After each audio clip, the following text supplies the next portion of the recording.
Have you ever wondered how to actually learn your blues scales? What order you should go in, and how you should incorporate them into your practice sessions? I've talked to many campfire guitar players over the years who want to add more depth, versatility, and skill to their guitar playing with the blues scale, but many practice for years and never get it down. They can't improvise with the scale, and they can't navigate the fretboard. So today I want to share with you 3 powerful tips for mastering the blues scale, starting with number 1, and this is one you won't hear talked about in most online guitar lessons and books and magazines, and that's to sing it. You need to be able to sing the scale. Now, no, you don't have to be a singer. You don't have to do this on stage or be loud or even in front of anybody. You could do it in the comfort of your own home. But you need to be able to hit those notes and internalize the scale. Years ago, I had a guitar teacher named Kenny Burrell, and he was one of the greatest blues guitar players of the 20th century. And I was in a band that he was leading, and he would always, when he wanted a specific band member to play something, he would just whistle the note at him. So you could also whistle or lightly hum. But the idea is that if you take the notes, let's say we're in the key of C, and this is a great place for guys to sing in the key of C here, starting on this note.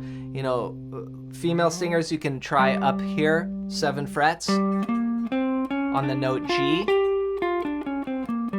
But I'll show you starting on C here, okay? And what you want to do is you're going to play the notes and sing the notes C, E flat, F, F sharp, you could call it G flat, G, B flat, C. Okay, so it's 6 notes, 1, 2, 3, 4, 5, 6, and then this is your 1, your octave up again.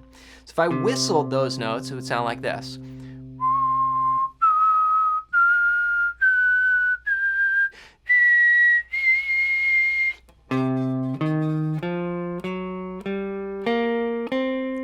And then you want to come back down.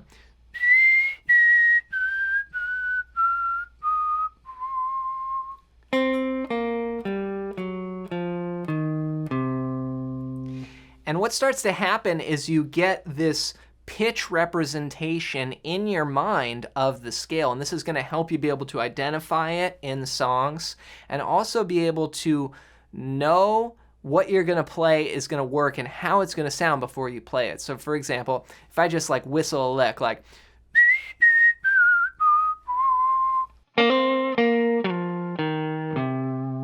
I already knew what notes I was going to play before I played it, and that's because I can sing the scale. So if you're wobbling on the pitch, that's okay. You just got to be able to make those notes and get sort of like a framework of it in your mind. So just looking at those intervals there, you've got C to E flat, that's a minor third, and then you go up to the perfect 4th there, then a diminished 5th, C to G flat, and then C to G there is a perfect 5th, C to B flat is a minor 7th, and then the octave.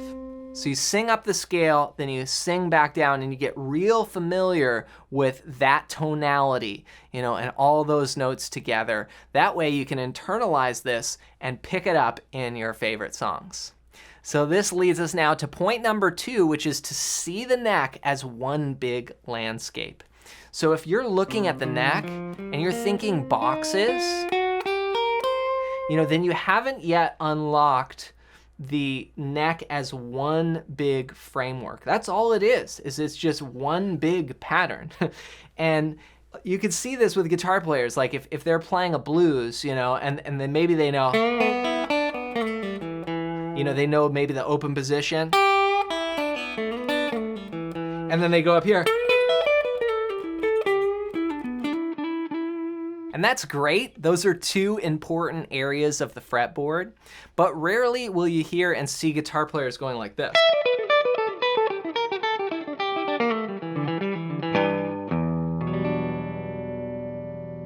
So what I'm doing there is basically playing across the fretboard, and it's not just a matter of like going up and down the scale, it's about knowing in every area of the fretboard so there's no dusty areas and you can connect, right? Like you're not necessarily thinking about one box to the next as you are flowing through all the notes. And one of the best ways to learn to unlock the neck is using something called the caged system.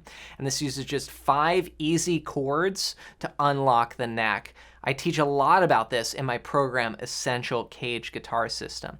Now, number 3 is students focus too much on the scale patterns and not enough on the vocabulary. So if you talk about like the old school blues masters, they didn't really learn music the way most people learn it nowadays, where, if it comes to improvising, they're playing scale patterns and, learning the fretboard this way. But what you want to do is learn it in vocabulary. So I'll give you an example. Like if I play the blues scale in E and I had a solo, let's say I went, this doesn't really sound like anything.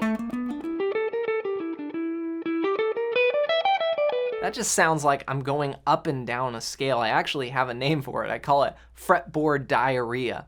But instead, what if you played something like this?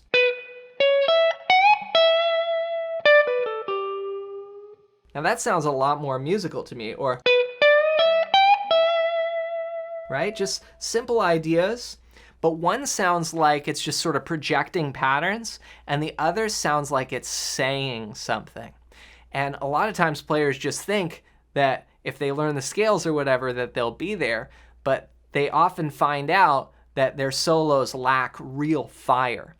And it just sounds like it's got that fretboard diarrhea. Like it might look fancy and, ooh, look, I can play all over the neck and I'm really clean and really fast, but it's still not saying anything. And that's where vocabulary really comes in. So you need to develop your vocabulary, but sort of through the lens of the blues scales. So for example, I could play a blues pattern, like a blues scale coming down here. Or I could play it the way Freddie King played it, which might be something like this. Adding in that little bit of vocabulary and language to the music is what makes all the difference. So there you have it, 3 powerful tips for mastering the blues scale.